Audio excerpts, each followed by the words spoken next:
सर्वेभ्यो नमः। देववाणी संस्कृतं यूट्यूब चलदृष्टं प्रति भवतां भवतीनां च हार्दं स्वागतम्। देववाणी संस्कृतम यूट्यूब चैनल में आप सभी संस्कृत प्रेमियों का हार्दिक अभिनंदन है। मित्रों, आज हम अष्टाध्यायी भाष्य प्रथमावृत्ति की लाइव कक्षा संख्या 223 को पढ़ेंगे। 222 कक्षाओं को पढ़ा दिया। गत कक्षा में मैंने आपको जहां तक पढ़ाया था उससे आगे के सूत्रों को पढ़ाऊंगा और आप सभी पाठक हजारों की संख्या में और आगे भविष्य में जाकर के करोड़ों की संख्या में इस कोर्स के माध्यम से पाणिनीय व्याकरण को लोग पढ़ेंगे, सैकड़ों वर्ष तक पढ़ेंगे। एकमात्र देववाणी संस्कृतम यूट्यूब चैनल है जहां पर आपको ये प्राचीन व्याकरण क्रमानुसार पूरा पढ़ाया जा रहा है। इसलिए 100 वर्ष तक कोई कहीं पर भी नहीं पढ़ाया जाएगा, मात्र इसी देववाणी संस्कृतम यूट्यूब चैनल पर सभी पाठकों को पढ़ने के लिए आना पड़ेगा। इसलिए आप सभी पढ़ें, इसका लाभ लें और अपने परिचितों को भी सूचना दें कि महर्षि पाणिनि का प्राचीन व्याकरण अष्टाध्यायी क्रमानुसार देववाणी संस्कृतम यूट्यूब चैनल पर निःशुल्क स्मार्ट बोर्ड पर पढ़ाया जा रहा है। आपसे कोई शुल्क नहीं लिया जाता। चलिएगा मित्रों, आगे चलते हैं। गत कक्षा में मैंने आपको यहां तक पढ़ाया था।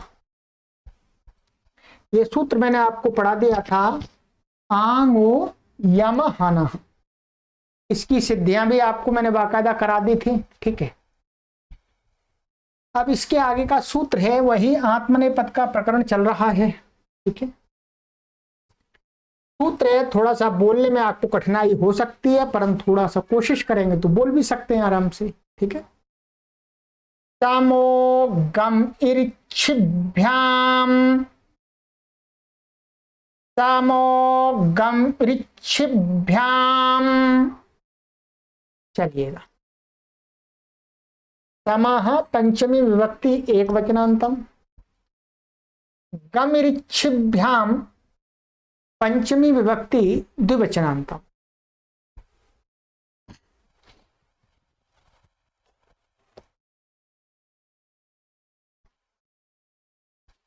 समास है इसके अंदर मित्रों, गमिश्च गच्छिश्च गम ऋच्छी ताभ्याम गम ऋच्छिभ्याम। ठीक है, गम या रि ऐसा है तो गम ऋच्छिभ्याम, गम ऋच्छिभ्याम ऐसे बोल दीजिएगा। ये इतरेतर योग द्वंद्व हो गया। इसके अंदर ये गमी माने गमी का अर्थ है गम धातु और ऋच्छी का अर्थ है ऋच्छ धातु। ठीक है, ये बस दो धातुएं हैं। महर्षि पाणिनि धातुओं में कहीं आ लगा लेते हैं उच्चारण के लिए, कहीं ई लगा लेते हैं। ठीक है, तो यहाँ पर ई का गम धातु से ई लगा दिया है लास्ट में। ये ई केवल उच्चारण के लिए हट जाती है, वास्तव में धातु क्या बचता है, गम और रिच। ठीक है, चलिएगा, ऊपर से इसमें अनुवृत्ति आ रही है आपकी अकर्मकात आत्मनेपदम। ठीक है, अर्थ सरल अर्थ है बिल्कुल आपका। तम पूर्वाभ्याम अकर्मकाभ्याम गम ऋच्छ इत्येताभ्याम धातुभ्याम आत्मनेपदम भावति। ठीक है, बिल्कुल सरल है।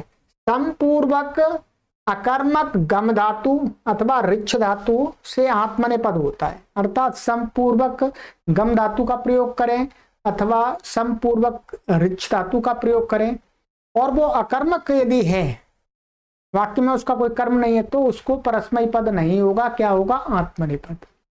इनसे क्या प्राप्त हो रहा था, शेषात कर्तरी परस्मयी पदम से परस्मयी पद प्राप्त था। तो इस अर्थ में यदि वर्तमान होगी, अकर्मक होगी और समपूर्वक होगी तो उनसे परस्मयी पद नहीं होगा। क्या होगा बोलो? आत्मनेपद। ठीक है, चलिए उदाहरण दिया है, उदाहरण बिल्कुल सरल है। संगच्छते, समृच्छते। ठीक है, यहां पर जो मैं आपको यहाँ मोटा मोटा बता देता हूं, थोड़ा सा जो भी इसके इसमें विशेष है वही आपको बताया जाएगा। ठीक है, पूरी सिद्धि आपको नहीं कराई है, करा दी हमने पहले ही। ठीक है, में क्या है? समपूर्वक ये गम धातु है। ठीक है, गम ली है, री की संज्ञा हो जाएगी सब कुछ करके, और ये इस सूत्र से आत्मनेपद होकर के पूर्वक क्या है? आत्मनेपद का एक वचन का क्या आ गया? ता। और ये भुआदिगण की है, इसलिए कर्तरी शप से यहां पर क्या आ गया? शप।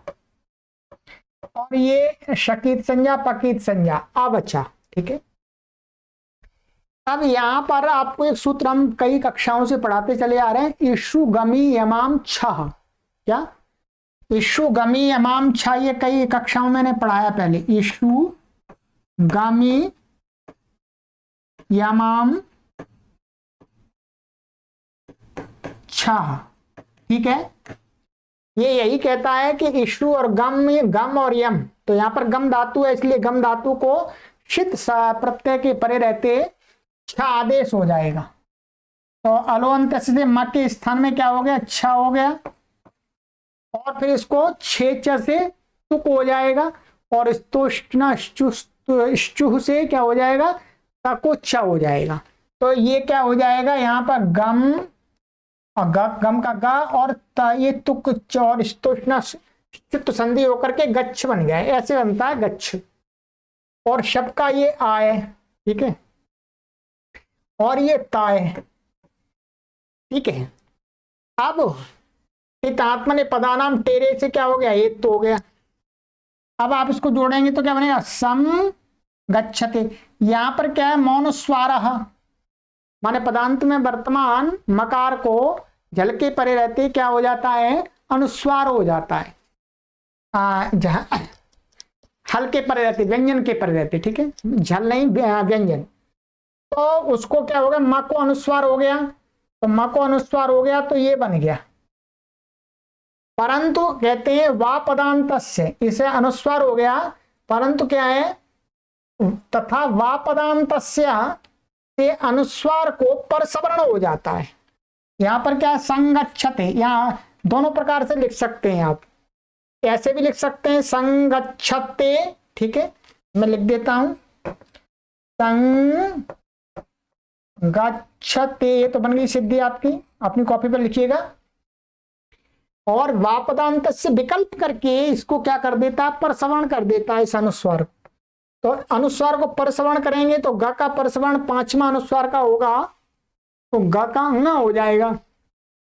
तो ङ का ये हो गया परसवर्ण होकर के, तो दो रूप बन जाते हैं। ये परसवर्ण वाला यहां दिखा दिया, वा पदांत यही कहता है। ठीक है, तो ये सिद्धि बन गई आपकी।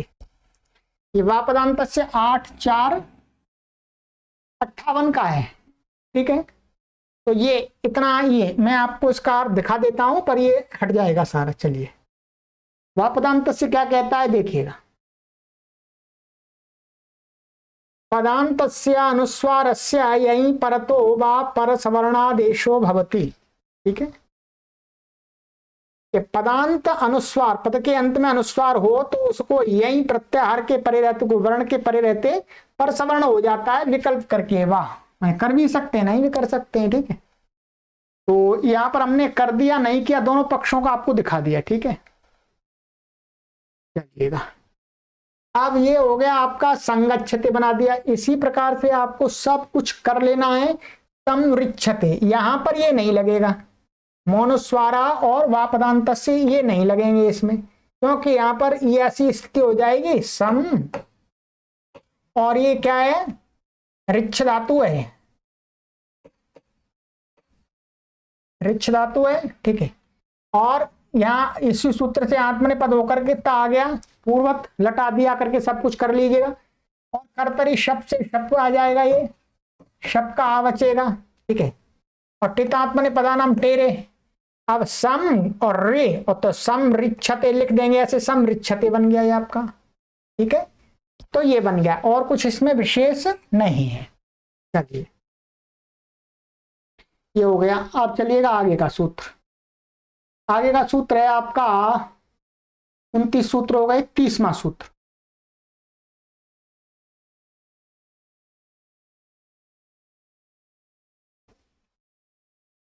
निसामुपाविभ्यो वाह, निसामुपाविभ्यः पंचमी विभक्ति बहुवचनांतम, वाह पंचमी विभक्ति एक वचनांतम, ठीक है। इसमें समास है, इसमें कोई समास नहीं है। समास देखिएगा, निश्चा, समचा, उपश्चा, विश्चा, निसामुपवायाः तेभ्यः निसामुपविभ्यः। यहाँ ये ई है अंत में, इसलिए हरि के समान रूप चल जाएंगे। जब इकट्ठा पद बनाएंगे तो बहुवचन में हरि के समान रूप चलेगा, तो क्या बन जाएगा, निसामुपवायाः, ठीक है। और तेभ्यः निसामुपविभ्यः, कौन सा समास हुआ, इतरेतर योग द्वंद्व, ठीक है। अनुवृत्ति इसमें आ रही है आत्मनेपद की ऊपर से, और किसी की नहीं आ रही। अर्थ बिल्कुल सरल है, अर्थ निसम उपवि इत्येवं पूर्वात् वेई धातोरात्मनेपदं भवति। कहते हैं कि नि उपसर्ग अथवा सम अथवा उप अथवा वी, इनमें से कोई भी उपसर्ग हो तो उस उपसर्ग के साथ में वेई, वह माने वेई, वेई धातु है, ठीक है। तो वेई धातु से क्या हो जाता है, आत्मनेपद हो जाता है। इसको क्या प्राप्त था, इसको था ये इत धातु है, इसका ये वेई का इत जाता है, इसलिए क्या है, स्वरित निता कर्तृप्राये क्रियाफले, या स्वरित निता कर्तृप्राये क्रियाफले से इसको क्या प्राप्त था, बोलो, आत्मनेपद। जब क्रिया का फल कर्ता को मिलता हो तो आत्मनेपद प्राप्त था।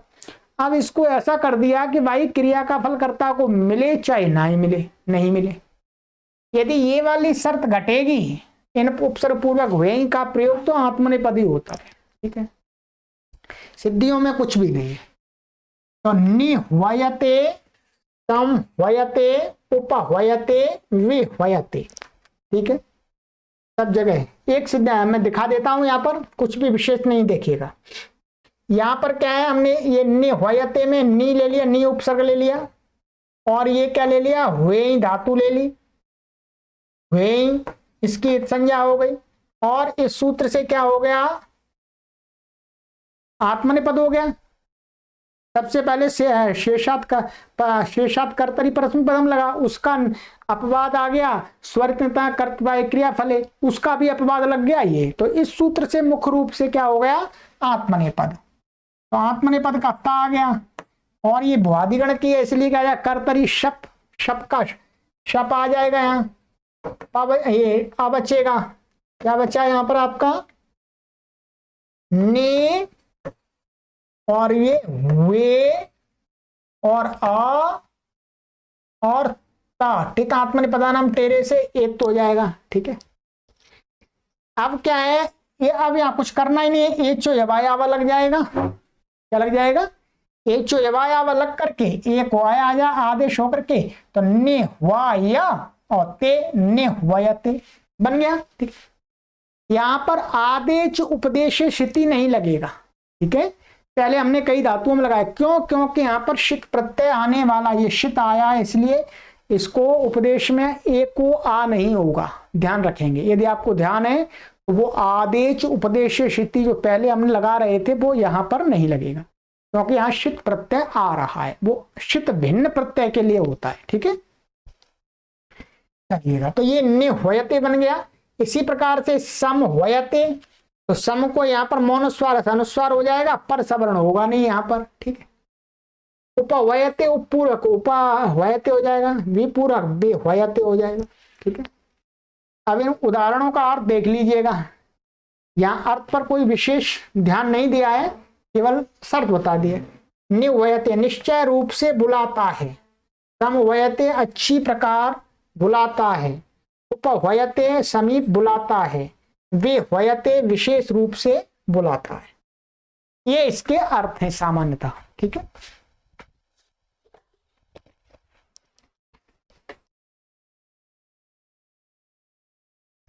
चलिएगा, ये सूत्र हो गया आपका।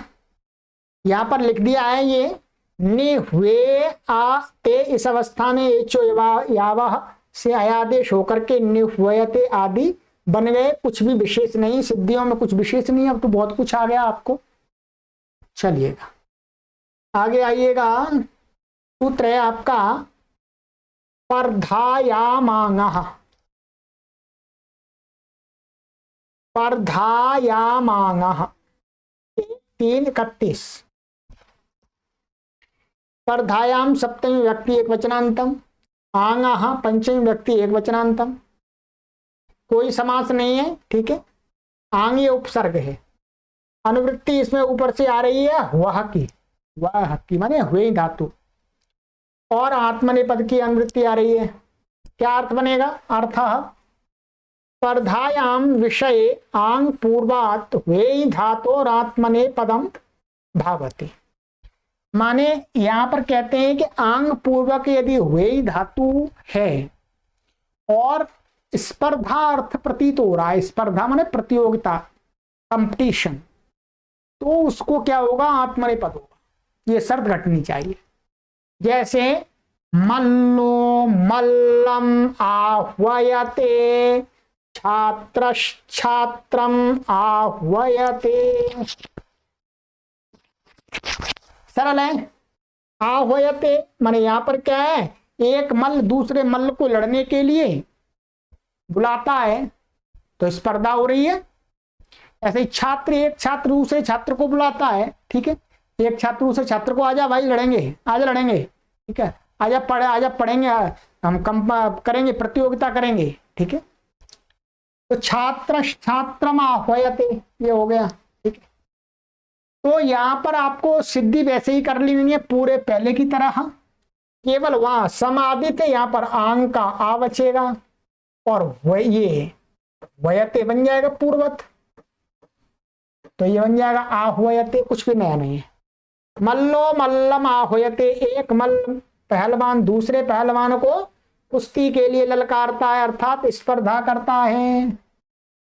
छात्रम आह्वयते, एक छात्र दूसरे छात्र को स्पर्धा से ललकारता है, ठीक है जी। सरल है, कुछ भी कठिन नहीं है। अब आनंद आ रहा है, अब तो अब पढ़ने में आपको आनंद आ रहा होगा, क्योंकि भैया अब तो कोई अधिक नहीं कुछ करना पड़ रहा। चलिएगा, अब ऐसा ही आनंद आएगा आपको। अब आ जाइएगा आगे, सूत्र है, बड़ा सूत्र है थोड़ा सा, पर है कुछ नहीं, इसमें करना कुछ भी नहीं है, पढ़ना है, समझ लेना है। मैं समझा देता हूं। गंधनावक्षेपण सेवन साहसिक्य प्रत्यत्न प्रकथनोपयोगेषु क्रियाः। पदच्छेद गंधनावक्षेपण सेवन साहसिक्य प्रत्यत्न प्रकथनोपयोगेषु सप्तमी विभक्ति बहुवचनांतम, क्रियाः पंचमी विभक्ति एक वचनांतम, ठीक है। दो पद हैं, इसके अंदर समास है, समास देख लेते हैं। गंधनम च अवक्षेपणम च सेवनम च साहसिक्यम च प्रत्यत्नश्च प्रकथनम च उपयोगश्च गंधनावक्षेपण सेवन साहसिक्य प्रत्यत्न प्रकथनोपयोगाः, ठीक है। ये बीच में डैश डैश कर दिया, आपको पूरा कर लीजिएगा। और तेषु गंधनावक्षेपण सेवन साहसिक्य प्रत्यत्न प्रकथनोपयोगेषु।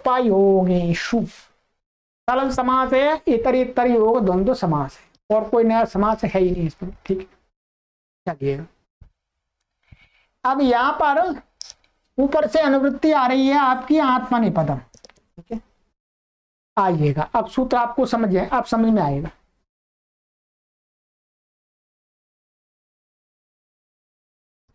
अर्थ गंधनम सूचनम, गंधनम का अर्थ सूचनम, सूचनम का अर्थ होता है चुगली करना, निंदा करना। ठीक है, चुगली करना, निंदा करना।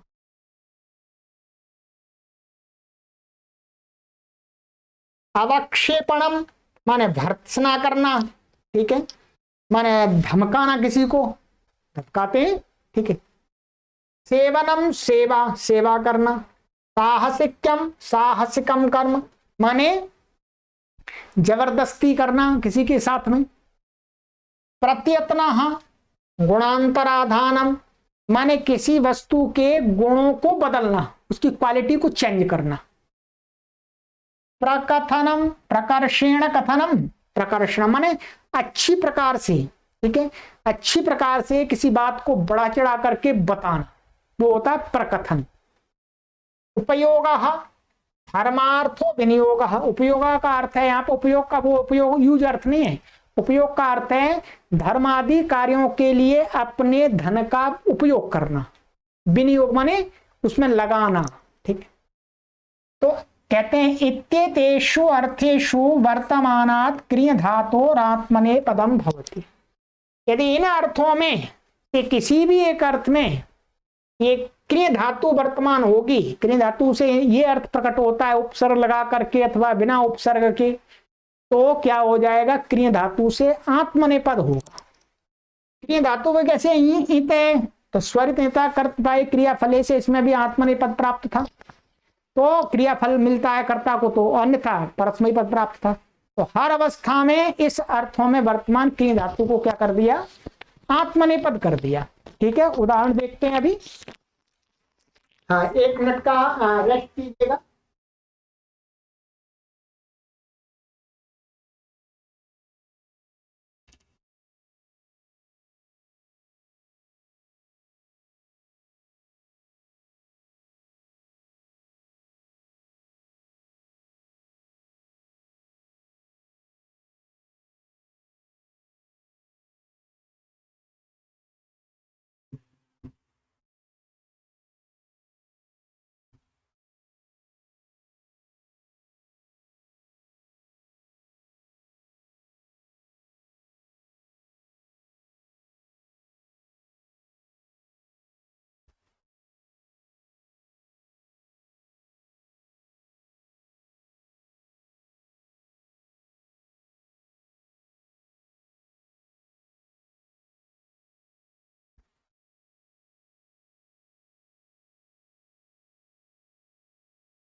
हाँ, क्षम्यता मित्रों, आपको कष्ट हुआ।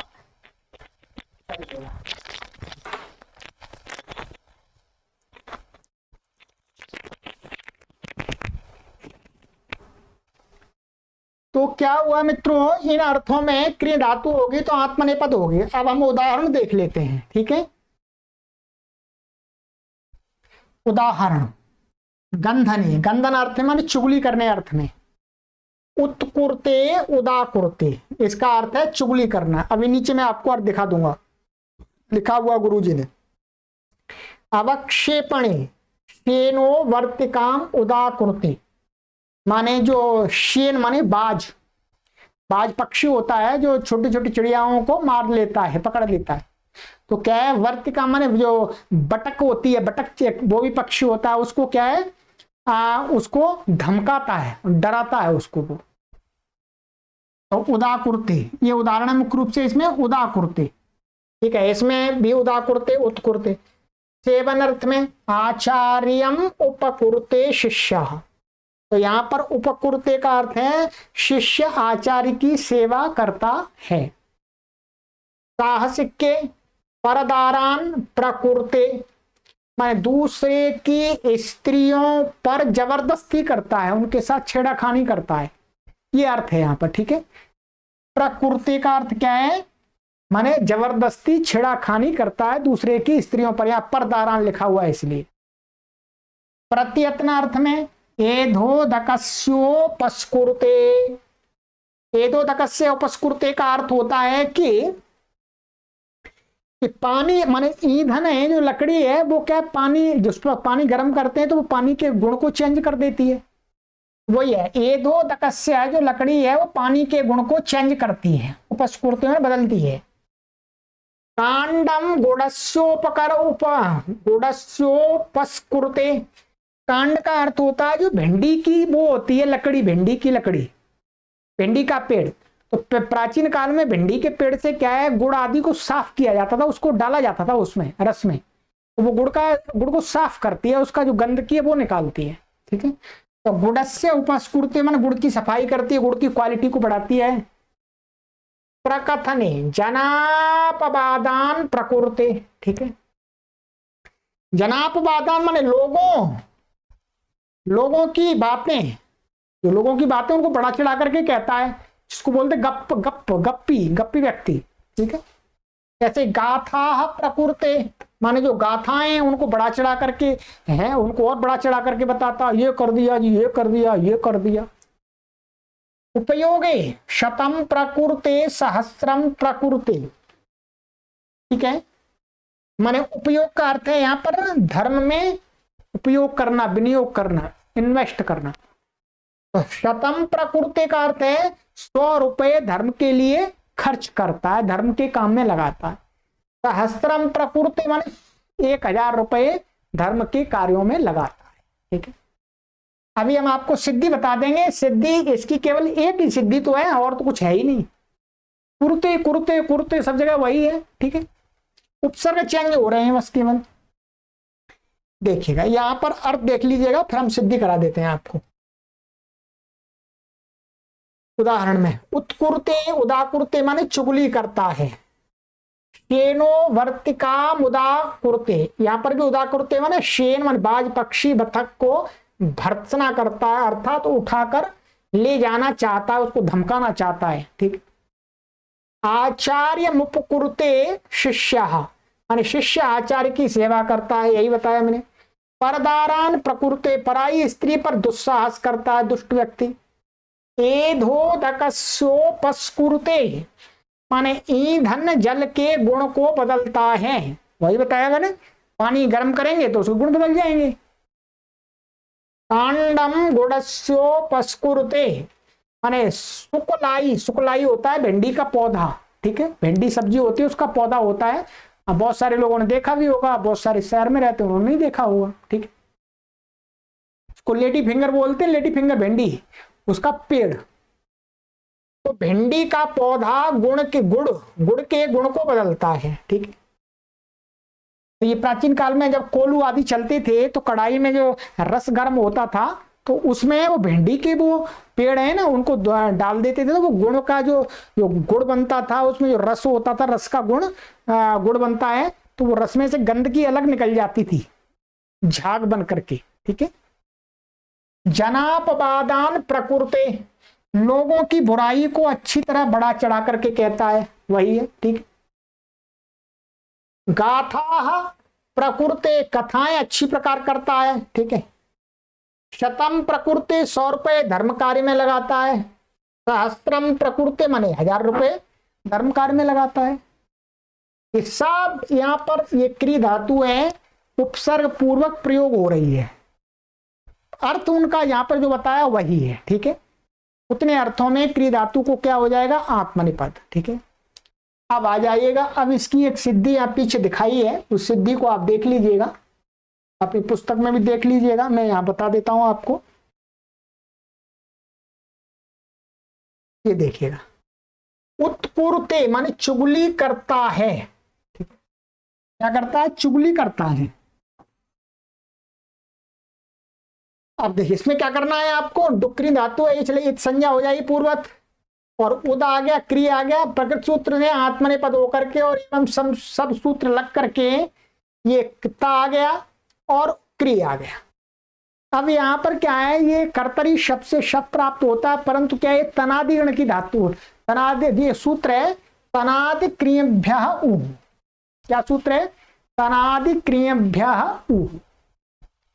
ये कहता है कि तनादिगण की धातु और क्रिय धातु से क्या हो जाता है, शप का अपवाद उ विकर्ण होता है, बीच में उ प्रत्यय आता, शप नहीं आता। तो प्रत्यय परश्च से उद क्री उ ता ऐसा हो गया। ठीक है। ये अब देखिएगा, अब यहां पर ये जो ता है, इस ता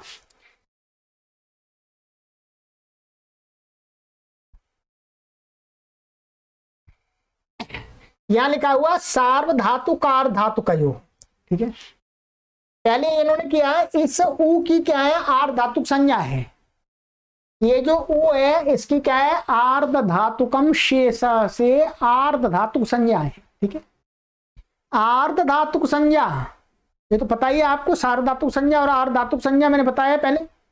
आर्ध धातुकम शेष, जो तीसरे अध्याय का जो सूत्र है, संख्या भी मैं आपको लिखा देता हूं क्योंकि हमारे बहुत सारे पाठक चीजों को भूल जाते हैं। देखिएगा, ये सूत्र है आपका तीसरे अध्याय के चौथे पाद का 114वां सूत्र, देख लीजिएगा 114 114। ये सूत्र है आर्ध धातुकम शेष। आर्ध धातुकम शेष से इस उ प्रत्यय की क्या हो जाती है, आर्ध धातुक संज्ञा। ठीक है।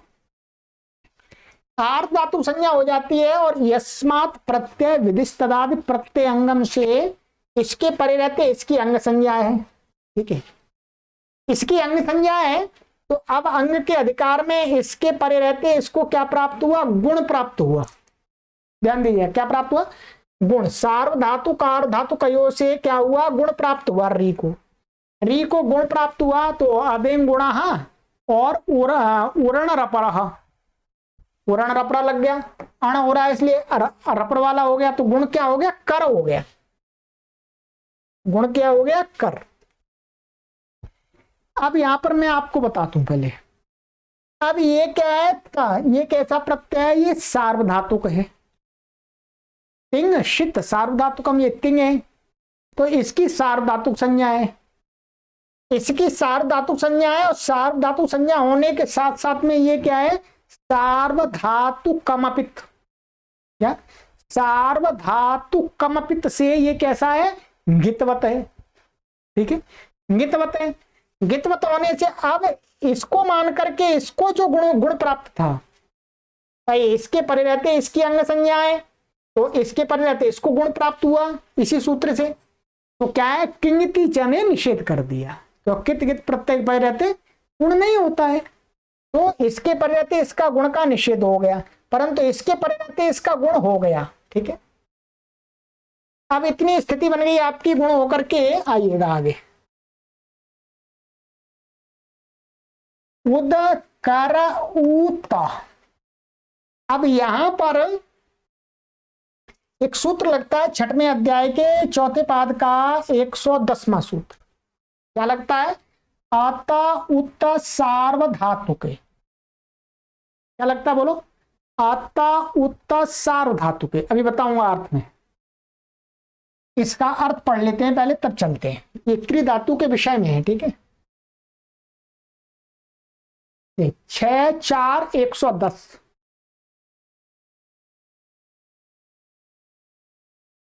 क्या कहता है? उकार प्रत्ययांतस्य करोते रकारस्य स्थाने उकारादेशो उकार आदेशो भवति इंगिति सार्वधातुके परता। ये कहता है कि जो क्री धातु है, क्री, बीच में उ विकर्ण आता है, ठीक है, तो उ विकरणांत सहित वो अंग बन जाता है। उसके बाद में सार्वधातुक प्रत्यय परे हो, तो यहां पर क्या है? त परे है, माता परे है, सार्वधातु है। और वो कैसा होना चाहिए? कित अथवा गित, तो ये गित है, सार्वधातु कामपित से गित है। तो उसके परे रहते करोती के, करोती माने, ठीक है, करोती के आकार के स्थान में, माने क्री धातु का जो आकार है, गुण होकर के आकार बन गया, कर बन गया, उस आकार को क्या हो जाता है? उकार हो जाता है, ठीक है। तो उकार प्रत्यांत से, मतलब उ प्रत्यय माने जरूर आना चाहिए, तभी होगा ये। अब देखिएगा, अब देखिएगा आप यहां पर क्या है? ये सार्वधातु का है, गित है, और ये उकार प्रत्यांत अंग है, माने इतना क्या है? उकार प्रत्यांत अंग है। अब इसने कहा उकार सार्वधातु कित प्रत्यय पर रहते हैं? उकारांत, माने उकार प्रत्यांत जो क्री धातु है उसके आकार, आकार ये है, आकार को क्या हो जाएगा? उत हो जाएगा, ह्रस्व उ हो जाएगा, ह्रस्व उ हो जाता है। ये तो क्या बन गया? कुर बन गया। क्या बना? कुर बन गया, ऐसा हो जाएगा। इसको कुर हो गया ये, ठीक है। अब बस इतना ही है, कुर, कुर और उ और ता और टित आत्मन पदानम तेरे से एक तो हो जाएगा। यहां पर क्या? दा को खारी च से ता हो जाता है, संधि सूत्र आपको ज्ञात है, तो क्या बन जाएगा? उत्कुरुते, उत्कुरुते बन गया। और बाकी के जो हैं, कहीं प्र लगा दिया, ठीक है, तो प्रकुरुते बन गया। देखिएगा, अब मैं आपको यहां बता देता हूं।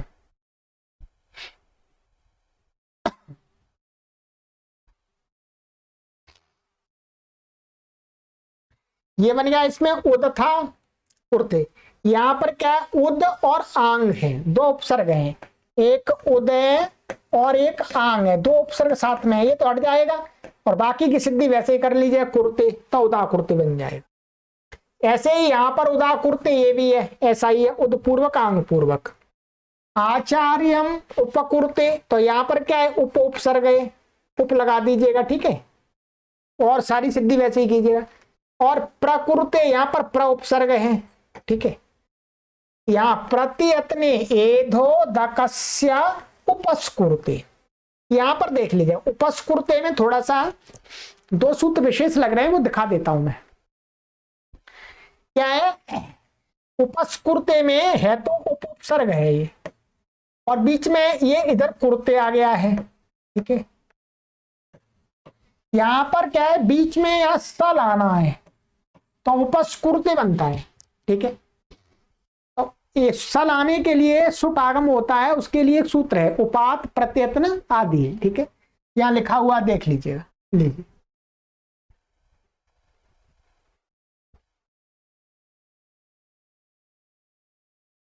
ये लिखा हुआ है।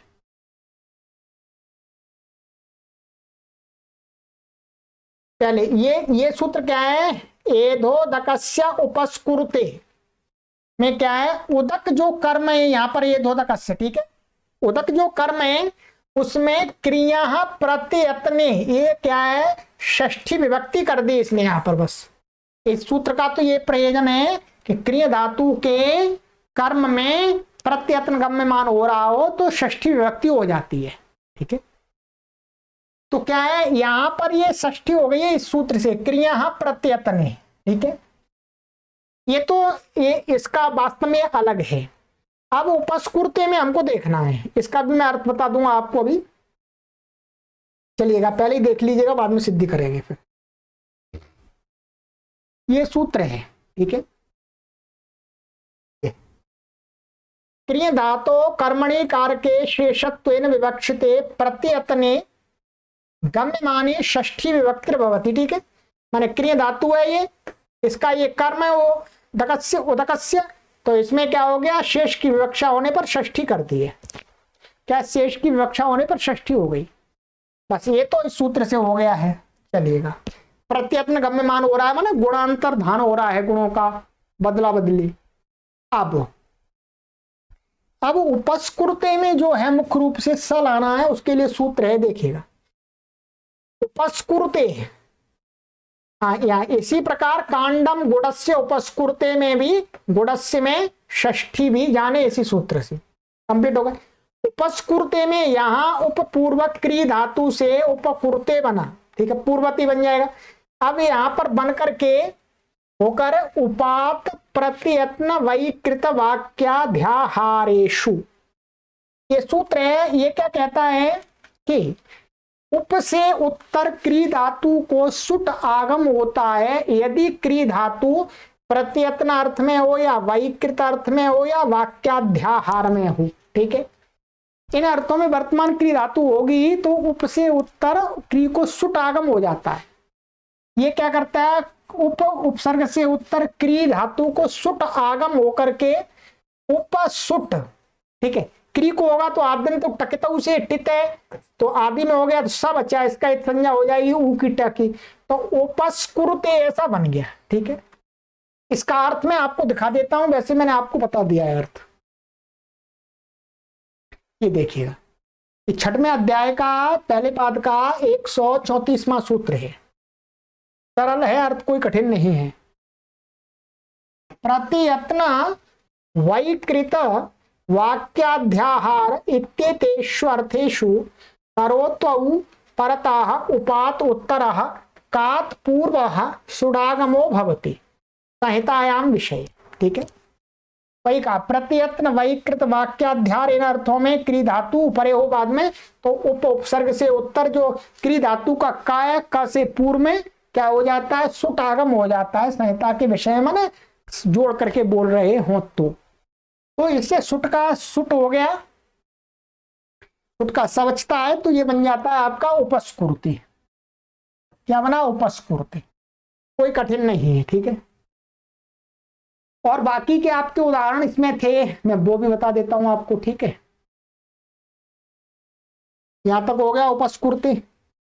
प्रकथन में जनान प्रकृति प्रपूर्वक ही है, ये भी प्रपूर्वक है सामान्य। शतम प्रकृति ये भी प्रपूर्वक है, और प्रकृति यहाँ पर भी प्रपूर्वक है। तो ये तो आपको इतना ही समझना है, इसमें सिद्धि विशेष नहीं है, इसमें विशेष है आपको ये देखना है कि कहीं आत्मने पद का प्रयोग हो रहा है क्री धातु का कहीं साहित्य के अंदर, तो आप उसका अर्थ कैसे पहचानेंगे। तो ये सूत्र जब आपको मालूम होता है तो आप वहां पर प्रसंग के अनुसार इनमें से कोई अर्थ, किसी भी अर्थ का चिंतन करके लगा पाएंगे। आपको ये अर्थ मालूम नहीं है क्री धातु किन किन अर्थों में आत्मने पद होती है, तो आप कैसे वहां पर अर्थ लगाएंगे।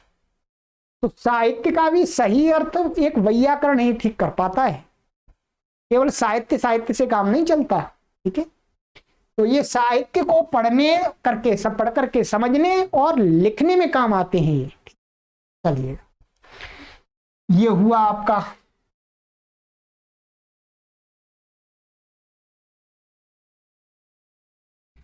और चलिएगा एक सूत्र और कर लेते हैं, ऐसा ही है, बिल्कुल सरल है, कुछ इसमें विशेष नहीं है, ठीक है। आइए, अधेह प्रसाहने, अधेह पंचमी विभक्ति एक वचनांतम, प्रसाहने सप्तमी विभक्ति एक वचनांतम। प्रसाहने अर्थे वर्तमानात् अधिपूर्वात् क्रिय धातोरात्मने पदम भवति। कहते हैं कि प्रसहन, प्रसहन अर्थ होता है किसी को दबा लेना, किसी को हरा देना, पराजित कर देना। ठीक है, इस अर्थ में यदि अधे मन अधिपूर्वक क्रिय धातु होगी तो क्या होगा, उसको आत्मनेपद होगा। ठीक है, क्या होगा, आत्मनेपद। जैसे शत्रुम अधिकुरुते, शत्रु पर अधिकार करता है, शत्रु को दबा देता है, शत्रु को हरा देता है। कुछ नहीं है, आदि आदि इसमें उपसर्ग है और पुरते, वैसे ही पहले ही ऐसा बना लीजिएगा, इस सूत्र से इसमें आत्मनेपद हो जाएगा, बस इतना ही है, आत्मनेपद इससे होगा। ठीक, चलिएगा, तो शत्रु मध्य कुर्ते का अर्थ शत्रु को वश में करता है, माने दबा लेता है, अपने अंडर में कर लेता है। ये मित्रों आपके सूत्र हो गए, आपके आज कई सूत्र हो गए आपको। चलो कोई बात नहीं, आगे की कक्षा में पढ़ेंगे 34वां सूत्र। चलिए मित्रों, हमारा जो लक्ष्य है, इस लक्ष्य के लिए हम आपसे निवेदन बार बार करते रहते हैं कि अधिक से अधिक लोगों को जोड़ते रहिएगा। सर्वेभ्यो नमः।